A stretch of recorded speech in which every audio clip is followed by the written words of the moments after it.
It's very nice to be at this workshop, very high level. I try to keep it up.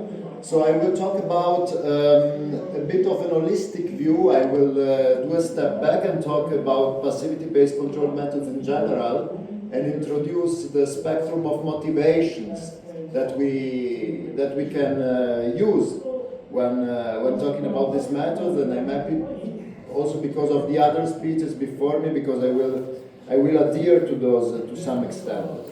So the context that we are interested in, and that I will of course focus my talk with, is robotics. So I will talk about passivity-based control methods and energy-based methods in the context of robotics, in the context in which we have to guide the transition of robots out of industrial cages, and we talk about safety all the time, and unstructured environments, and so on and so forth. So this is the motivation of this talk. Now, how to use system theoretic priors, how to use energy in an efficient way in a robotics context, outside of a classical system theory setting. So, a very brief introduction. Mechanical systems can be seen both in a Lagrangian and Hamiltonian perspective. Allow me to fluently switch among the two descriptions, because for some aspects, the Hamiltonian description is just better, in my opinion. We know that the energy, the mechanical energy, is the sum of a kinetic and potential energy. In one case, it's a function of Q dot. The other case, a function of Q and the momenta P. And you know, so to some extent, at a very basic level of abstraction, the two descriptions are just related by a change of coordinates in some sense between the Q and the Q dot and the P, in this way that you all know.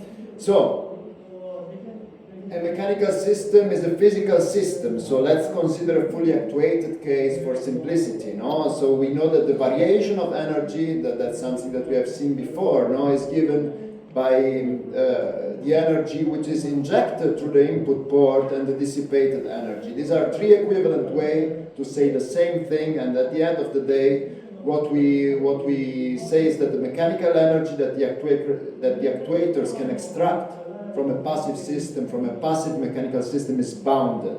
And this is, say, the third kind of way to express passivity is my favorite, because in the left-hand side we have the mechanical energy that the actuators can extract, that's the minus sign, no? And it's bounded by the initial energy in the system.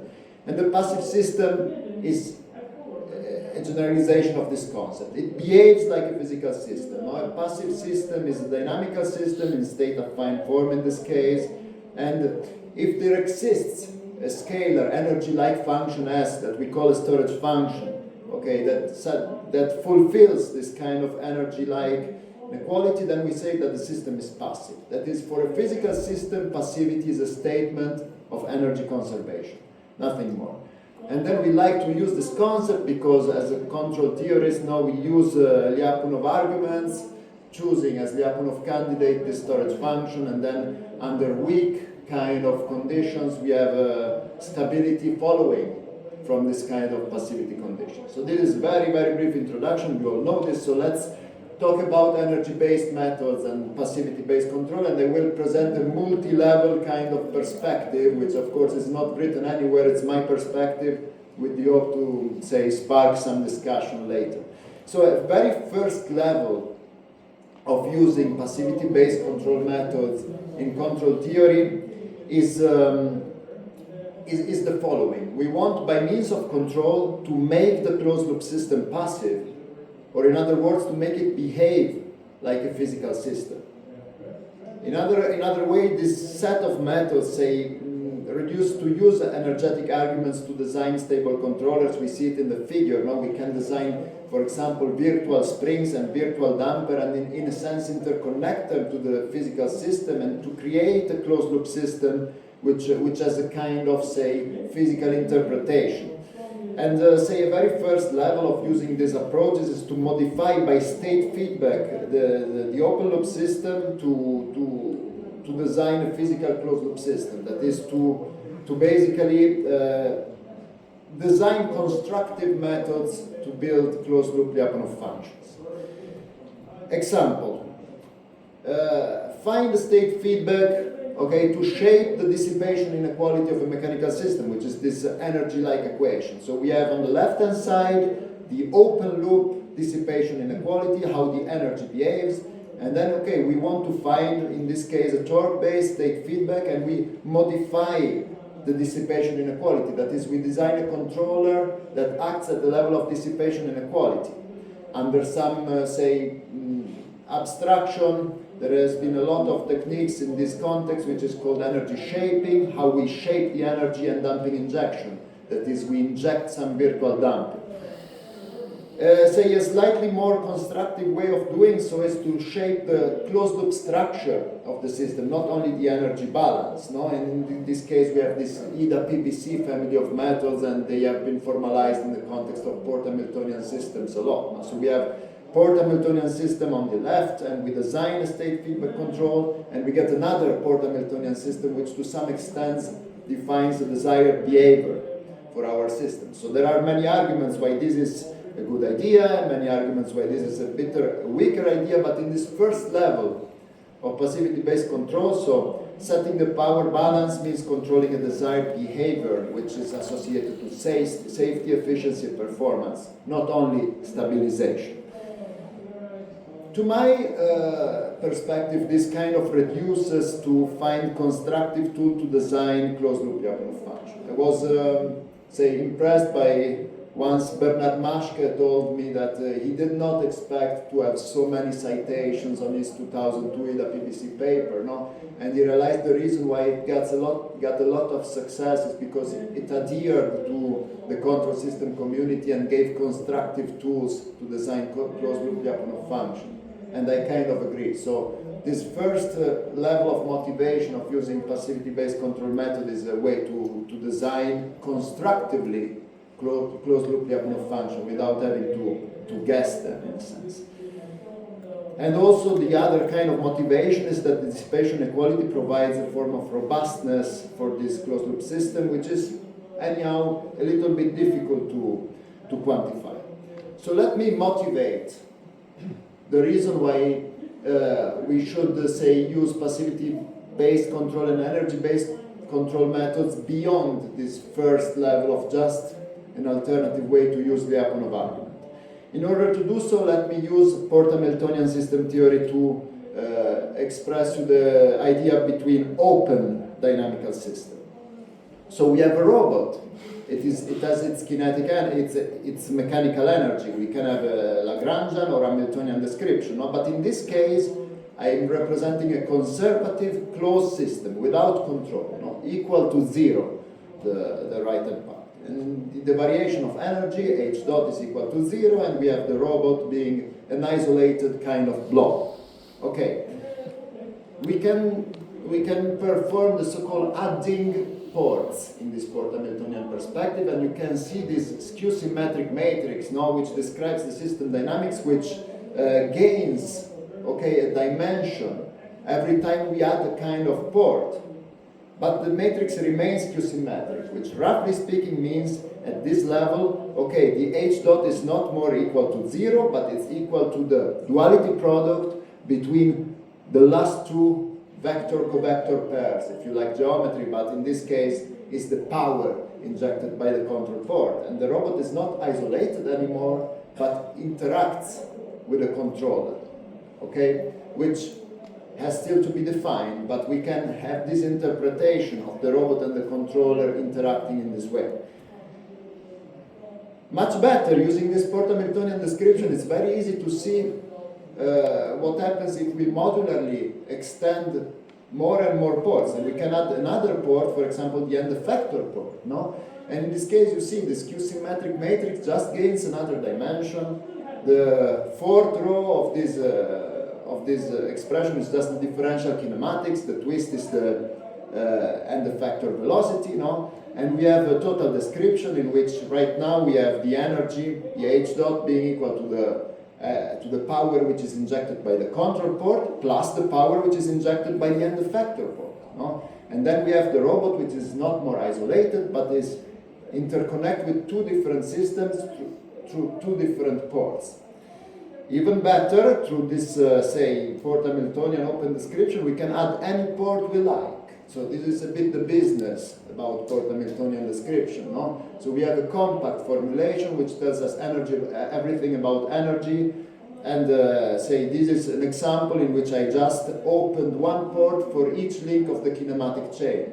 Every possible interaction is modeled in this system, and we have, of course, the robot which gets interconnected with N systems. And this is the business of open systems. No?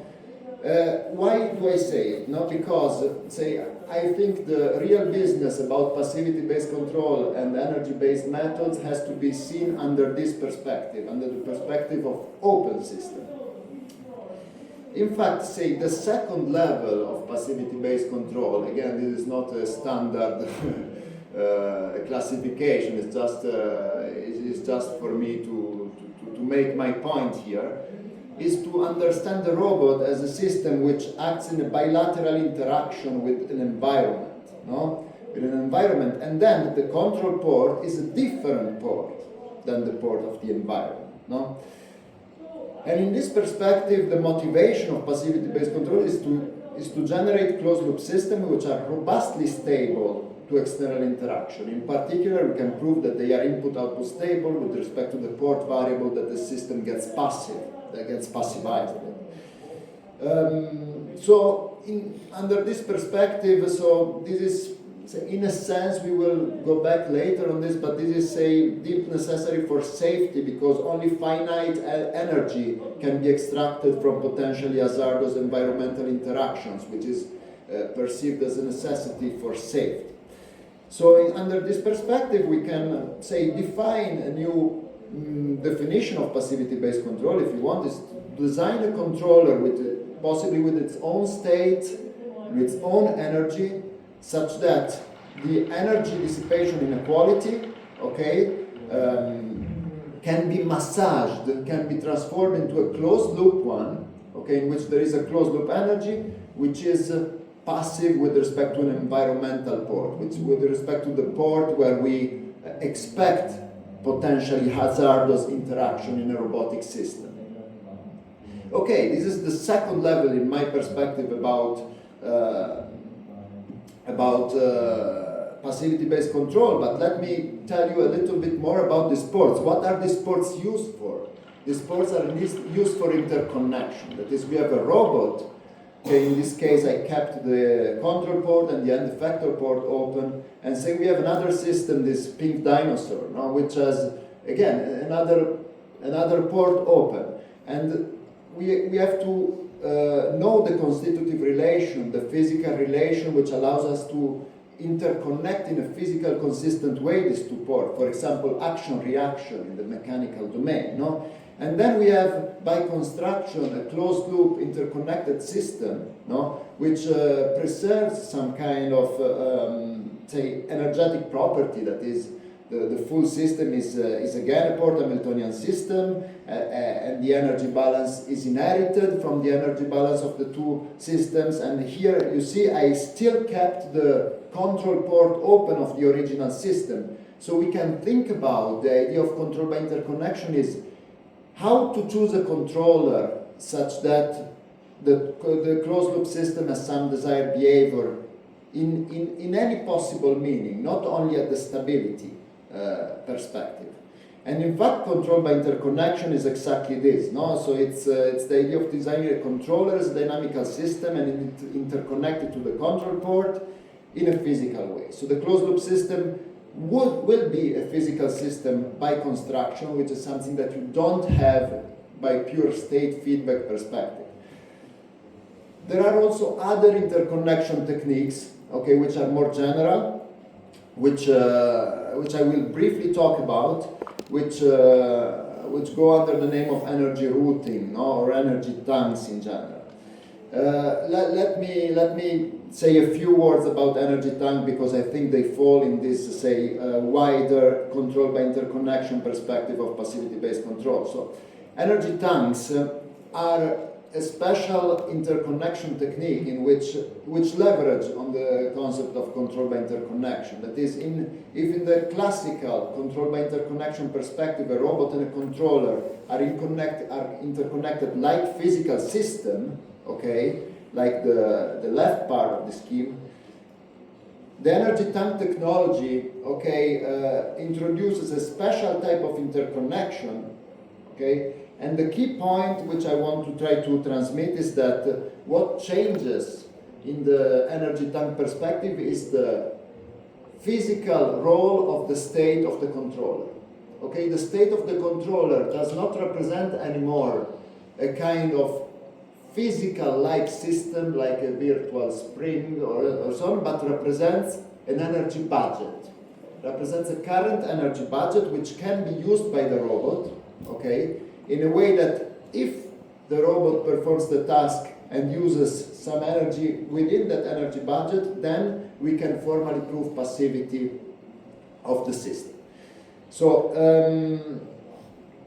again, this fact of losing the physical perspective on the closed-loop storage function can be an advantage because, again, it extends the applicability of passivity-based methods beyond controller which admit a physical description, but can also be seen as a disadvantage because we lose this physical interpretability. We can discuss this later if you want. Anyway, in a scheme, this is kind of another perspective about passivity-based control. Now, with energy tank methods, okay, the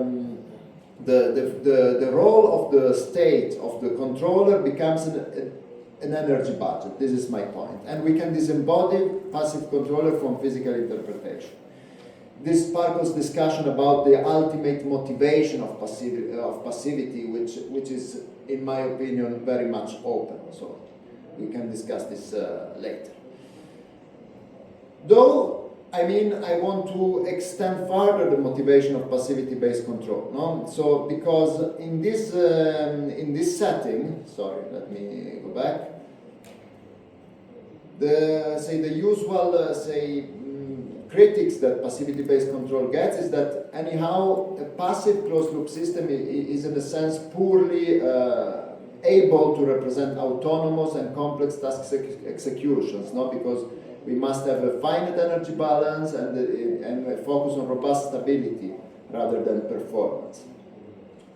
Again, passive designs are done with respect to a specific port. No? Instead, if we think about this robot living in this unstructured environment with a lot of interactions and so on, especially the concept of safety is more tricky than passivity. In fact, the implication that passivity implies safety is a bit of a naive claim, which is in general false. Now, for example, power metrics are a good safety metric rather than, say, purely energy budgeting metric in a context in which a robot experiences a lot of physical interactions.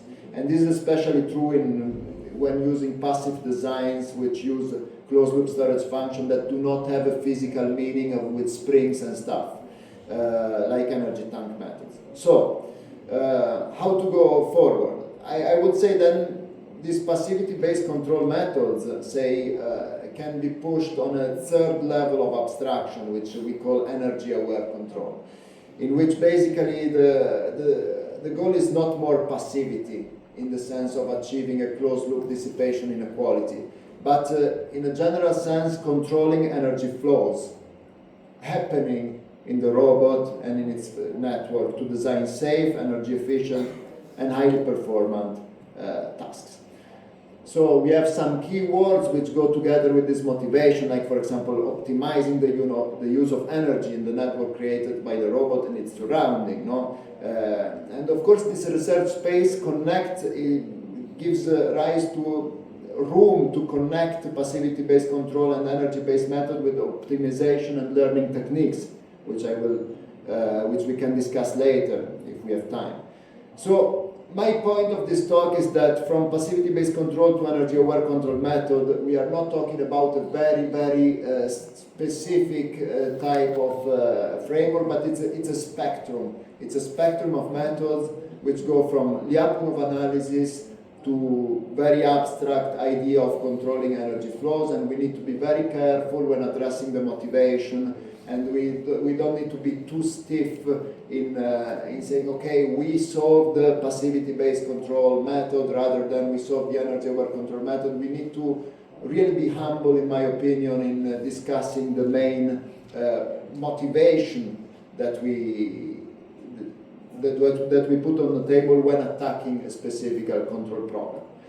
For sure, these methods are extremely useful, and we have a lot of contributors in these energy-aware control methods. A lot of them are in this room, so I'm really happy to discuss later this set of ideas if you want. So, let me briefly introduce some works that we did along the spectrum. For example, what we did in this work together with Riccardo as well is we used energy tank methods together with reinforcement learning frameworks in which we were able to learn, say, policies, control policies which are structurally passive in a formal way, by using energy-aware methods, by using, energy tank methods embedded into a reinforcement learning scheme. And we saw that agents, in this case reinforcement learning agent, were able to learn passive policies with different energetic efficiency, depending on the energy budget that we give in training for a specific task. Okay, this is a work which makes a lot of contact with what Alin was presenting before. Say, my PhD student Yannick Vogt studied these nonlinear oscillations or Riemannian manifolds, this eigenmanifold, and in this work, especially on the right, we optimized, energy shaping strategy, okay, by combining neural ODEs method and energy shaping to learn this eigenmanifold, these nonlinear modes of oscillation specific to some desired locomotion task.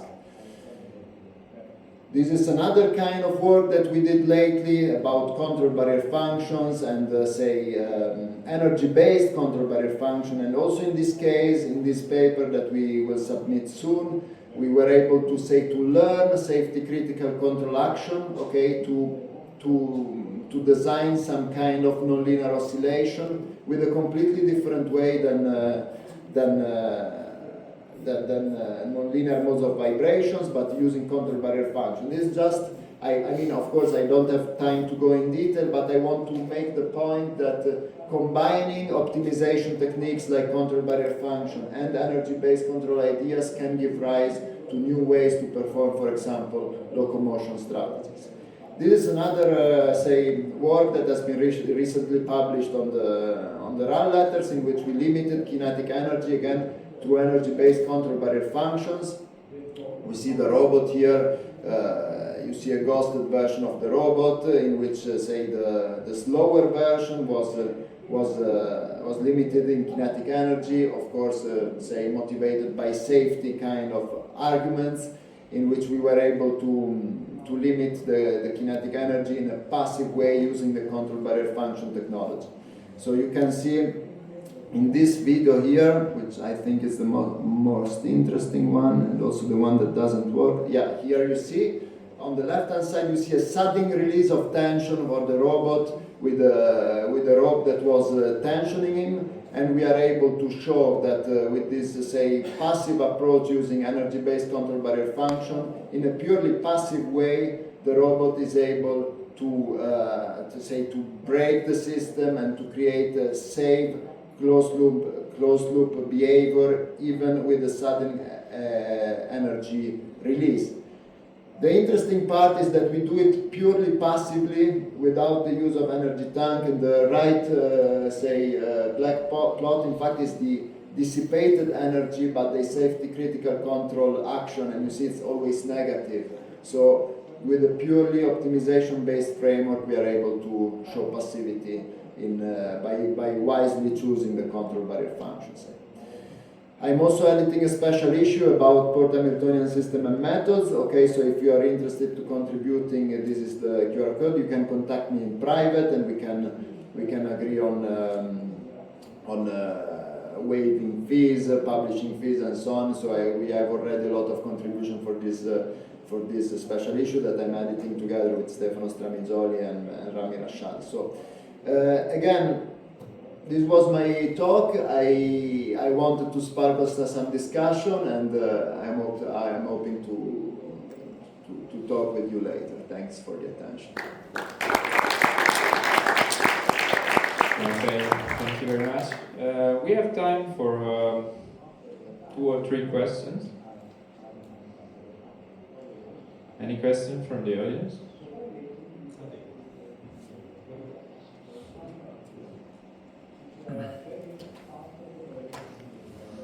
So I just want to make a point about what you said on energy tanks. So of course the disembodiment is a strong thing of energy tanks. It's one of the main properties. But disembodiment doesn't mean to disconnect the energy tanks from passive dynamics. Okay, so if you consider only energy tanks, of course it's a weird object that just stores energy and guarantees only this system theoretical property that is passivity. But usually the energy tanks comes with a dynamics to be implemented, and usually that dynamics are physical dynamics that can be more flexible with respect to the ones that are usually considered in passivity-based control, like fixed springs, fixed masses. So it can be a variable spring, a variable mass, as you know. Okay, so the idea of the energy tank is not to get rid of physics. It's just to be able to be more flexible in the reproduction of physical behaviors. It's not a question at the end. It's a comment. Yeah, I completely agree. I'm sorry if I made, of course, yeah. True. I like energy tanks.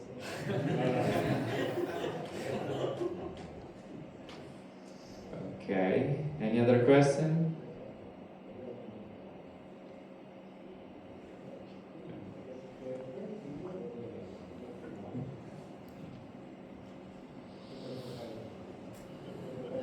So thanks for the talk. So at the beginning you presented this, the design for a port Hamiltonian system, this EDA, PCB techniques and so on. But I'm not super expert with that. But I remember that like the design involves solving some partial differential equations and so on. So do you think that, I don't know, maybe learning techniques can be exploited for that, or what do you think about it? Yes, we are doing it. We are investing. I mean, there has been already some work trying to solve. I mean, in a nutshell, the PBC technique is a state feedback technique which aims to shape a closed loop port Hamiltonian structure. So the goal is to shape a port loop closed Hamiltonian structure. Of course, this is not always possible giving an open loop structure. And say the feasibility of the approach relies on solving precisely some nonlinear PDEs, which are called matching conditions in this context, which are in general difficult to be solved. For a lot of class of systems, this has been done in a less or more ingenious way, I would say. But exactly, the idea is, okay, to extend the applicability of EDA PBC methods beyond, say, toy examples and academic examples and so on, is it a good idea to use, say, numerical methods or, say, learning methods to learn the, say, controllers which respect the EDA PBC matching conditions? You can do it strongly, you can do it weakly, with regularizers, physics informed, and so on. It has been kind of done. We are working on it, and the short answer is yes. And I also think it's very necessary to indeed extend the applicability of EDA PBC method beyond academic examples. And then, in this sense, I think the most interesting perspective is, okay, say we are able to weakly enforce EDA PBC matching condition that we obtain an almost port Hamiltonian system as a closed loop structure. Can we anyhow exploit this structure to make some kind of robustness analysis? This is the type of questions we are trying to investigate. Okay, hi. So I would like to come back to the integration of energy tank with reinforcement learning methods. Actually, probably the question is a little bit broader. The point is, when you apply such a method in reinforcement learning, or also you can imagine variable impedance control. Of course, we cannot rely on passivity for imagine taking a robot and putting in an industrial manufacturing, because at some point, since the energy budget is limited, we need to come up with some ideas for recharging the energy tank, maybe getting rid of the energy budget and considering like a continuous power delivery or stuff like that. So